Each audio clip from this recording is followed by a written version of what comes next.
Hi, my name is Lise. And this is Claire. And you're listening to Chatterbox Island English Podcast.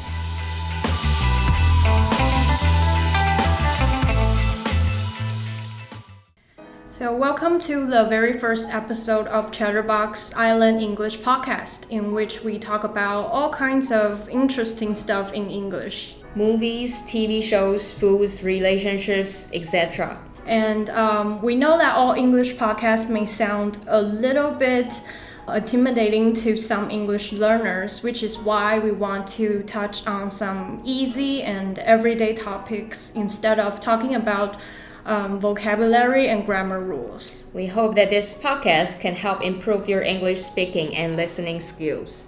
So today's subject is how we got our English names. So actually, Claire wasn't my first English name. My first English name is Judy. Mm-hmm. And I got it from my cram school teacher where I was somehow 6 or 7 years old. Is there any reason why no. he or she called you Judy? Because Judy sounds similar to my Chinese name.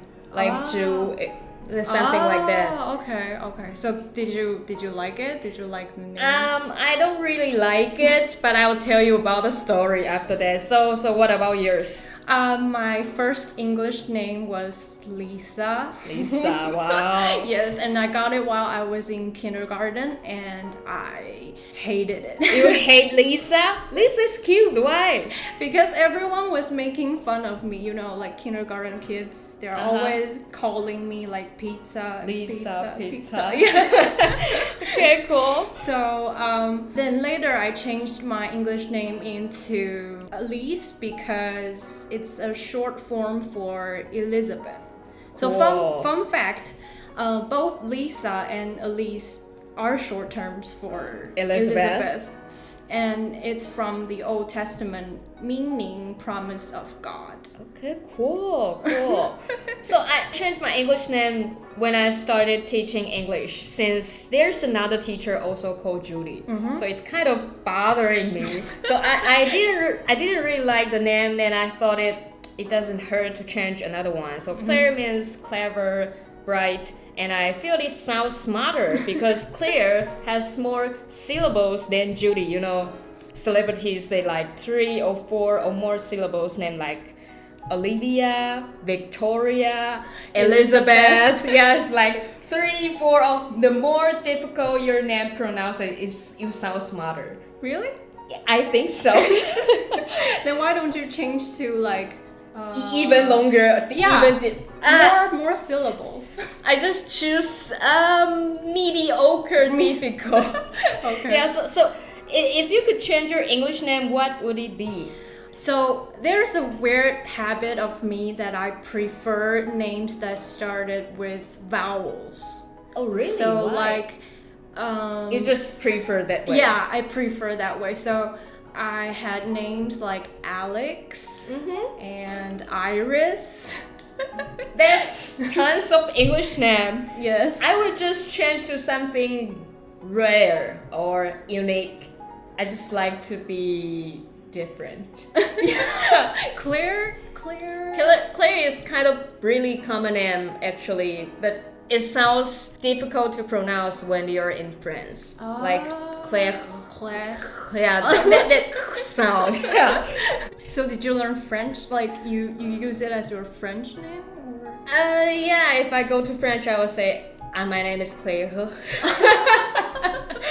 Yeah. So do you have any first impression or stereotypes when it comes to people's English name? Like David sounds really annoying, etc. Or Jason is really like big babies.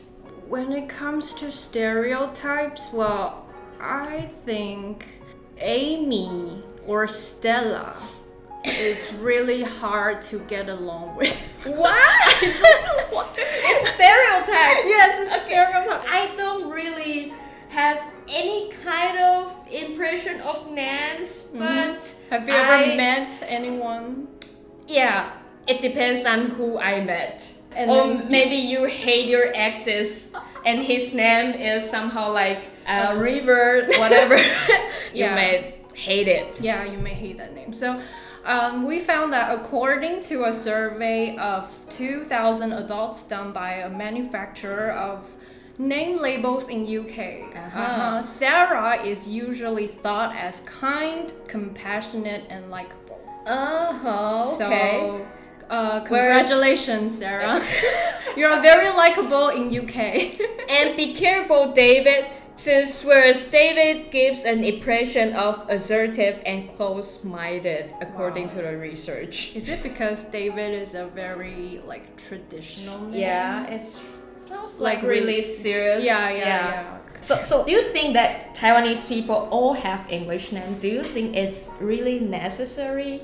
Well, I don't think it's necessary. Well, the thing is that I got my first English name when I was in kindergarten, so I don't really know much about English name. I just got one. Yeah. I just got one from the teacher. So yeah, and I think it's our education system has been placing a strong emphasis on English. So getting an English name is somehow like receiving English education, part of it, right? Yeah. We start to learn English, and we start our first class, and we get an English name. Then we start the courses later on. Yeah. So, and on top of that, I think it's simply cool.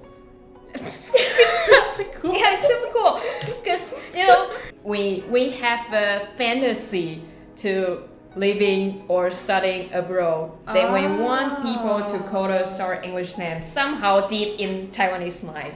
Does that mean that we have comparatively low self-confidence? Yeah, I do believe somehow, but I think it's okay because actually having English name I think it's convenient when communicating with foreign coworkers at work or your daily lives. Even if you're foreign friends, they want to pronounce your Chinese name. They have difficulty pronouncing. Yeah. I think that's generally why I want to use my English name. Yeah. Because foreigners will try to pronounce my Chinese name, and it just sounds terrible. Yeah, it sounds terrible, and you can't even recognize it. Yeah, so just forget it. Just call my English name. Yeah, whatever. Just call me Claire. Just call me Alice. Yeah, so there are so plenty of circumstances that you need an English name, even if you're not Westerners. The thing that I found on internet is that people say that Mandarin. Mandarin. Yeah. It's in a PC way. Yeah.